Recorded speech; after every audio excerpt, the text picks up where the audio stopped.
I have joining me now from Washington, D.C., Carol Van Dam Falk, VOA correspondent, who'll be taking us through some of the issues around the conviction of former President Donald Trump. Carol, thank you for taking the time to join us on the program. Kindly, quickly take us through the 34 count charges against Donald Trump for which he's been convicted. Right. So these 34 counts, that's a lot. But, most of the counts that we saw in this New York trial had to do with the invoices that his former attorney, Michael Cohen, had written on, which he said were on behalf of the former president. So when you wonder why 34 counts, a lot of them had to do with those actual, each individual invoice. And then the prosecution had to tie that to the alleged sexual encounter with the adult film actress Stormy Daniels. Right.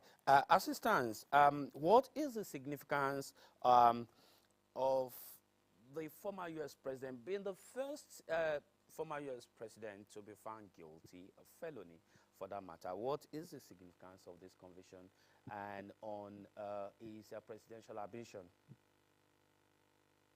It really is history. Yeah, my question is, what is the significance of this conviction on Donald Trump being a former president and the fact that he is a nominee, presidential nominee for the Republican Party? What is the significance? Right, and it really is history making because there's never been a convicted felon, either former, or current U.S. president. So people don't really know what to make of it. It's never happened in our past before. They don't know how things are really going to move forward. But one thing is clear, that the Republicans seem fairly united that this will be their presumptive nominee at the Republican National Convention, which is coming up in Milwaukee, Wisconsin. That's a Midwestern city in July. Mid-July is when it starts. And that's when he will also is expected to pick his vice presidential nominee.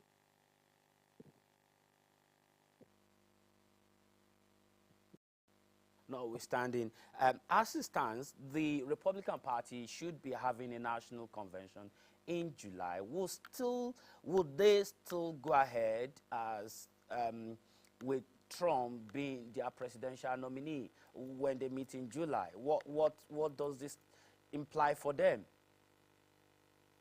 So there's going to be some moderate Republicans who may not get on board with this, but as it stands right now, most of the Republican congressional lawmakers in the Capitol building that you see right behind me, they have been pretty much in lockstep behind former President Trump and his campaign. So for all intents and purposes, we expect in Milwaukee, come July, that they will nominate President Trump despite these convictions.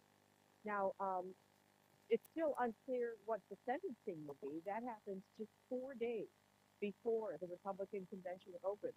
He could be he could be spending no time in jail.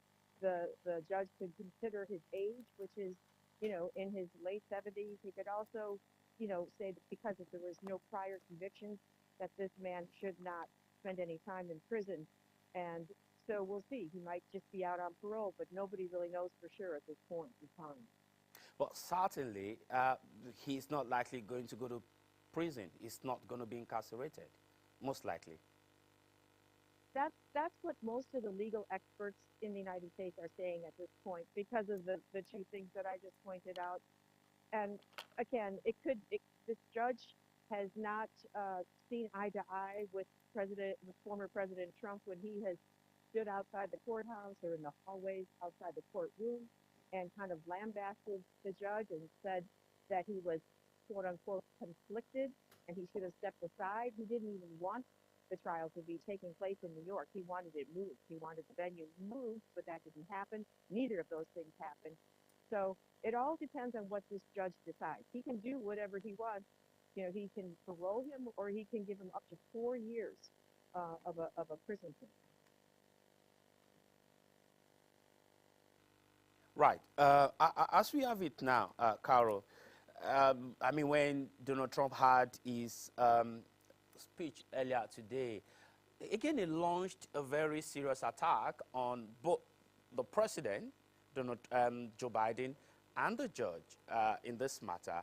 Um, would that also be considered as a violation of his gag order? And will the judge take kindly to his statement this afternoon? Could that impact on how the judge will look at the sentencing? You know, it's anybody's guess on that too. You know, throughout this trial, which took 6 weeks, including the 2 weeks of jury selection, Trump was out there saying things that were pretty much against the gag order that was already assigned, but he did it anyway. And the judge tried to be as lenient as possible. He did threaten him on certain occasions and said if this continues, and his lawyers, this continues, he could face the possibility of being put in jail. But it still remains to be seen whether the judge is going to take into account what the former President Trump has been saying. He even just held another press conference of sorts to, again, you know, rail against the judge and try to tie this to the Biden administration.